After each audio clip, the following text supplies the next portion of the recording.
kind of a big deal. Are you? Yeah, you're the little slugger guy, whatever from. Scout. I've seen it. Scout. Okay, I thought he was really mad at us.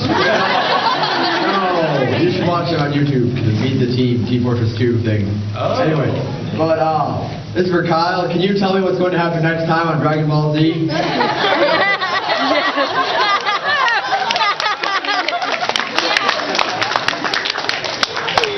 It's going to become a crappy live-action film.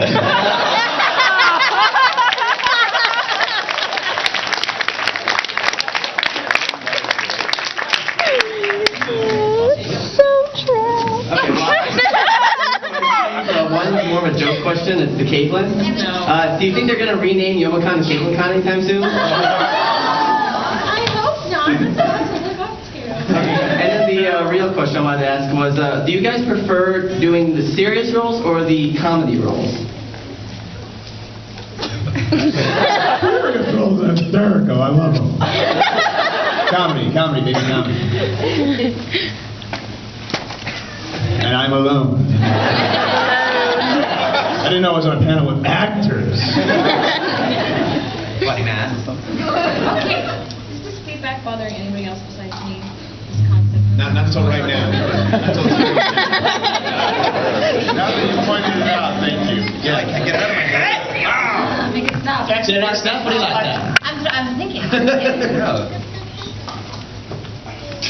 Our minds have been blown. I'm sorry. Well, I guess it's a little hard to choose. I guess what I would say is that I don't like it when I'm playing all of only one at the same time for a long time. But I think that one of the things I like about a lot of anime is that it has such a great heart to it. So when you get the chance to kind of play those moments, they're really touching and kind of lovely. But then the comedy stuff is just it's so goofy and so fun. You know what I mean? I think I just like having a balance. Balance is Yeah. good. Ideally, playing a fully formed character. That would be good, yeah. Like you? The dramatic stuff is a little easier on your voice, like the more serious non-comedy, because comedy usually involves lots of yelling, crazy laughing, zaning, falling, making noises, screaming, and that's a little painful after a while, but it's really fun. People would ask questions that didn't relate only to actors. Being the only producer up here, I'm feeling kind of left out. Thank you. The only question I could answer so far was the shoe on it. I didn't really want to answer. Sorry. Oh. Kyle thinks he's going to work for me ever again. I'll add the laugh track. Come on.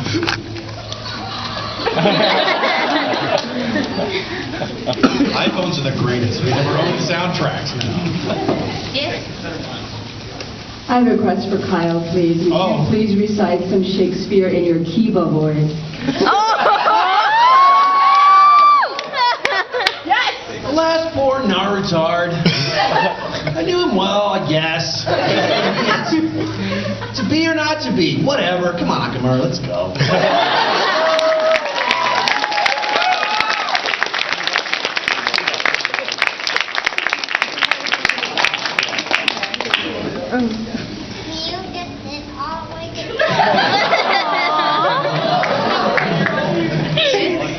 I have one more request for Kyle. Please quote the Saiyaman phrase for his justice. It's been a while. It's been a while. Okay. I just know, Guardian of the City, I am the Great Saiyaman!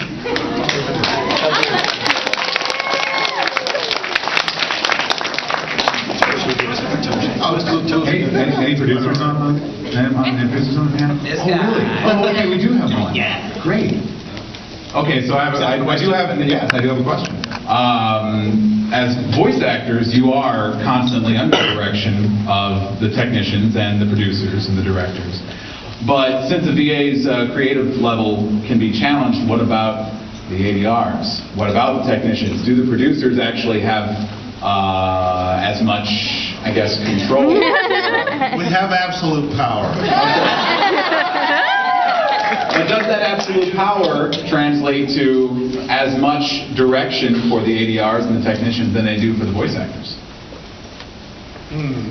Now my mind's been. Well, you know, one of my favorite things is after the actor gets through a line, you've got that expectant look, looking through the glass, looking at you, and it's like, okay, well, are you satisfied as an artist?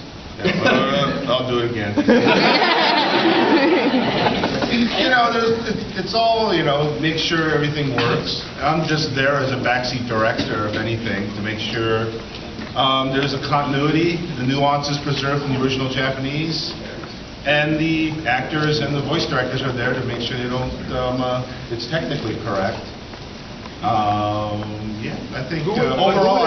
Who would actually get more direction, who would get more, like, well, we're going to focus on this. Is it really the voice actor? I personally tell the director what I want, right, and it's up to the director to get the performance from the actor, because I don't want to step on anybody's toes.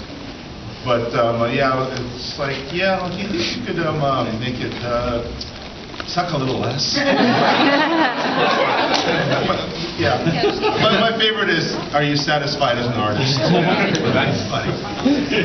Well, you know, sometimes though, at 4Kids especially, there's a turnover in directors, and if you're doing a show for a while, you know, you get kind of familiar with the character, and if someone comes in to replace it, they may be not up to speed. So the actor does have some input in, like, yeah, you know what, Joey wouldn't say, donde está la biblioteca. Yeah, well, it's just in the script, dude. Yeah, I know, but that's not in keeping with the character. And you'll have some input there in communication with the director as far as that's concerned, because you're more familiar with the character after a while. I know, I was. Well, preferably somebody would be in charge of all the continuity throughout the whole series. That is preferable, but not practical. What's the craziest thing you had to deal with working on any series? This is for anybody. Craziest thing, aside from Michael? Craziest thing we ever had to deal with working on any series. Look, a basket. Yeah. Why is the basket hard?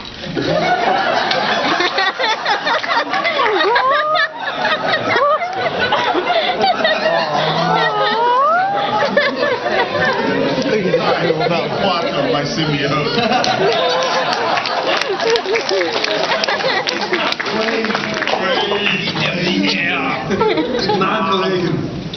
Now, this is something that happened at a studio I was working in Vancouver for my former employer.